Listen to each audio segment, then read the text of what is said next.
Olha, quando a gente abre a genealogia de Jesus, a gente espera encontrar nomes de peso, né? Abraão, Davi, Salomão. Mas aí no meio de patriarcas e reis, aparece um nome que, sinceramente, faz a gente parar e pensar. Raabe, a prostituta. Então, vamos mergulhar fundo nessa história e descobrir como ela revela uma das verdades mais incríveis sobre fé e graça. E é aí que fica a grande pergunta, né? Raabe não era só uma pessoa considerada pecadora, ela era cananeia, ou seja, uma inimiga declarada do povo de Israel. Como é que pode alguém assim não só ser salva, mas também receber a honra de estar na linhagem mais importante da história? E não é uma nota de rodapé, não. O Evangelho de Mateus coloca o nome dela lá, preto no branco, Raebe. A Bíblia não tenta esconder o passado dela. Muito pelo contrário, parece que faz questão de destacar. E isso obriga a gente a perguntar por quê. O que Deus quer ensinar com essa escolha tão surpreendente? Para a gente entender o porquê, primeiro a gente precisa dar um passo para trás e entender o quem. Vamos dar uma olhada no perfil de Raabe, que, à primeira vista, parecia ter absolutamente tudo para ser desclassificada.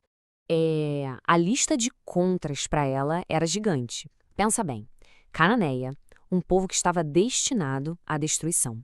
Morava em Jericó, a principal fortaleza inimiga. Tinha uma profissão vista como marginal. E o mais fundamental, era pagã, ou seja, adorava outros deuses. Ela estava do lado de fora em todos os sentidos possíveis.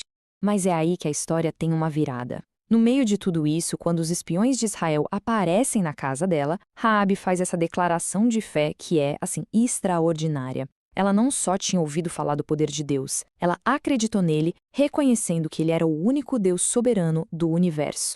E o mais impressionante é que não ficou só no discurso, né? A fé dela virou ação. Ela arriscou a própria vida para esconder aqueles espiões, indo contra a própria cidade, contra o próprio rei. Foi esse ato de coragem que provou que a fé dela era de verdade, e foi o que mudou completamente o seu destino. E é isso que nos leva para o coração da história dela, para a parte teológica mesmo. A questão aqui não é só sobre uma mulher corajosa, mas sobre um princípio divino que é fundamental para a gente entender a salvação. E olha, o Novo Testamento faz questão de confirmar isso. O livro de Hebreus coloca ela no que a gente poderia chamar de galeria da fama da fé. O ponto central aqui é esse, foi a fé dela, e não as suas boas obras ou a sua origem que a salvou da destruição. Vamos ser bem diretos aqui, pelas regras do jogo, ela não merecia. De acordo com a antiga aliança, sendo cananeia, ela não tinha nenhum direito de fazer parte do povo de Deus. Não havia nada no currículo dela que a qualificasse. E é aqui que a história de Raabe vira um espelho perfeito do Evangelho. A salvação dela foi um presente que ela não merecia, recebido só porque ela teve fé. A história dela prova que ninguém está tão longe que a graça de Deus não possa alcançar. Mas calma, que a história fica ainda mais interessante. A presença de Raabe ali não é um caso isolado. Faz parte de um plano muito maior, que tem a ver com a tribo específica de onde o Messias viria. Aí surge uma outra pergunta, que é muito boa por sinal. O centro da vida religiosa de Israel era a tribo de Levi, de onde vinham os sacerdotes. Eram eles que cuidavam dos sacrifícios, do templo. Então por que o Salvador do mundo não veio dessa linhagem sacerdotal? A resposta está na divisão de tarefas que Deus estabeleceu. A tribo de Levi foi separada para o sacerdócio, para o serviço no templo. Já a tribo de Judá, essa foi escolhida para a realeza, para o governo. Eram duas funções bem diferentes e separadas. E só para deixar claro, essa escolha não foi feita na hora. Isso já estava profetizado séculos antes. Lá em Gênesis já tinha sido decretado que o Messias, o grande rei, viria da tribo de Judá. Então Jesus tinha que nascer em Judá para cumprir essa promessa.